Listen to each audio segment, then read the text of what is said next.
বিয়ের পরের দিন আজকে আমরা আমার ফুফাতো বোনের শ্বশুর বাড়িতে যাচ্ছি। এবারের বিয়েতে যাওয়াটা কিন্তু একদমই আলাদা। এর আগেও অনেক বিয়ের দাওয়াত খেয়েছি, কিন্তু সেখানে প্রাইভেট কার বা অটোতে করে গিয়েছি। এবার বিয়েতে যাব হচ্ছে নৌকায় করে। আমার ফুফাতো বোনের বিয়ে হয়েছে নাটোরপাড়ের ওদিকে, মানে ভেটুয়াচর বলে জায়গাটাকে। আর সেখানে কিন্তু নৌকা দিয়ে যাইতে হবে, এটা হচ্ছে নদীর রাস্তা। এর আগে তো নৌকায় করে অনেক ঘোরাঘুরি করা হয়েছে, কিন্তু বিয়ের দাওয়াত কখনোই খাওয়া হয়নি। আজকে একটু অন্যরকম ভালো লাগতেছিল যে বিয়েতে যাব নৌকায় করে, তাও আবার ফ্যামিলির সবাই একসাথে।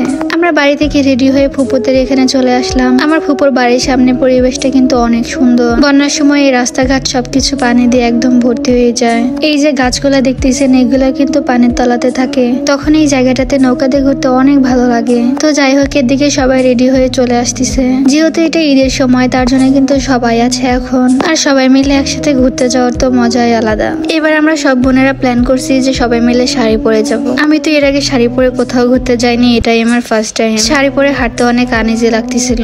আর এত পরিমাণ গরম, প্রথমে তো ভাবছিলাম যে শাড়ি পরবো না, কিন্তু ভাবলাম যে নদীর পথ, বাতাসই তো লাগবে, তার জন্য সবাই মিলে শাড়ি পরে গেলাম। এই তো নৌকাটা একপাশে রেখে দিয়েছিল।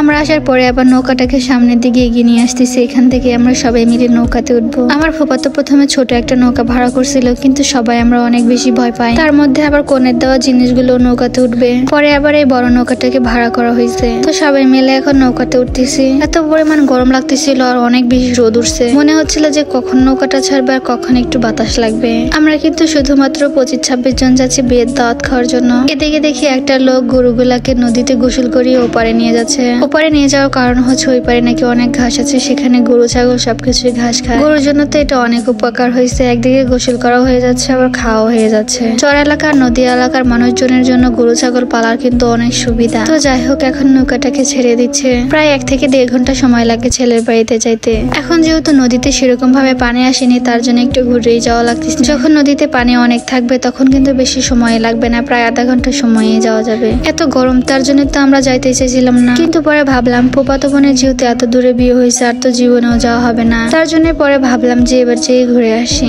নদীর পথগুলা এত সুন্দর, আর চারিপাশটা দেখতে কি সুন্দর লাগতেছে মাশাআল্লাহ। এই যে সবুজ সবুজ ঘাস দেখতেছেন, এগুলাকে কিন্তু কাইসা বলে। এগুলা দিয়ে কিন্তু আগেকার দিনের মানুষ ঘর বাড়ি বানিয়ে থাকতো, আর এখন মানুষ এগুলা দিয়ে ঘর বাড়ি করে শখ করে। এই যে দেখেন এত পরিমাণ পানি, আল্লাহ কিভাবে বলক পারতেছে। আমার তো দেখে অনেক ভয় লাগতেছিল। শুধু মনে হচ্ছিল আল্লাহ, নৌকা যদি কোনোভাবে উল্টে যায় তাহলে কি হবে। পরে আশেপাশে তাকিয়ে দেখি তো অনেক নৌকা যাচ্ছে, এগুলো দেখে ভালোই লাগতেছিল। আজকে কিন্তু অনেক বেশি রোদ উঠছে, কিন্তু নদীর পথে তো গরম সেভাবে বোঝাই যায় না। নদীতে অনেক পানি থাকার কারণে গায়ে অনেক বেশি বাতাস লাগতেছিল। এই যে ছোট ছোট নৌকাগুলো দেখতেছেন, এই নৌকাগুলোতে কিন্তু মাছ মারা হয়। একটু পরে দেখি সামনে আমাদের দুলা ভাই আর ছোট বোন আগিয়ে নিতে আসছে। এখানে এসে নৌকা থেমে গেল, আর আমরা সবাই মিলে আস্তে আস্তে নামতেছিলাম। প্রায় 1.5 থেকে 2 ঘন্টায় সময় লেগে গেছে আস্তে আস্তে। যাইতে যাইতে তো রাতই হয়ে যাবে। নৌকা থেকে নেমে এখন আমরা সবাই মিলে আমার বোনের শ্বশুর বাড়িতে চলে যাচ্ছি। নদীর পাড়ের সামনেই কিন্তু ওদের বাড়ি। আর নদীর পাড়ে যাদের বাড়ি হয় তাদের বাড়িতে কিন্তু সব সময় বাতাস থাকে। নদীর পাড়ে বাড়ি থাকার এই একটা সুবিধা, তারা কিন্তু গরম এতটা বুঝতেই পারে না। সবসময় প্রকৃতির বাতাস তাদের থাকেই।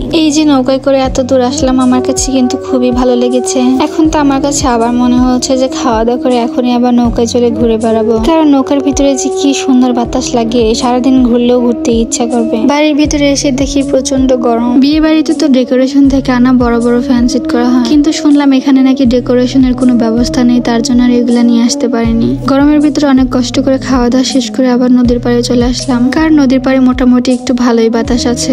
এই যে দেখেন, এই নদীর পাড়ে থেকে ওই যে সামনে একটা বাড়ি দেখা যাচ্ছে, এটাই আমার ফুফাতো বোনের শ্বশুর বাড়ি। এই যে নৌকাটা দেখতেছেন, এই নৌকাটা করে আমরা সবাই আসছি। নদীর ভিতরে একটু পরপর কি যেন ভেসে উঠতেছিল, এগুলাকে আমাদের এদিকে শিশুর বলে ডাকে। এগুলো একটু পরপর জেগে উঠে মাছ খাচ্ছিল। খাওয়া দাওয়া শেষ করে আস্তে আস্তে তো রাতই হয়ে গেছে। এখন রাত প্রায় 8টা বাজে, আর আমরা সবাই মিলে রওনা দিচ্ছি। দিনের বেলা যে পরিমাণ নৌকায় বাতাস ছিল, রাতে তো আরো বেশি বাতাস লাগে, অনেক ভালো লাগতেছিল। তো এভাবেই আমরা নৌকায় করে বিয়ের দাওয়াত খেয়ে আসলাম। কে কে নৌকায় করে ঘুরেছেন বা বিয়ের দাওয়াত খেয়েছেন অবশ্যই জানিয়ে যাবেন কমেন্টে। বাড়িতে আসতে আসতে রাত প্রায় 10টা বেজে গেছে। এখন সবাই সবার মতো বাড়িতে চলে যাচ্ছে। আজকের ভিডিওটি এই পর্যন্তই। ভালো থাকবেন সবাই। আল্লাহ হাফেজ।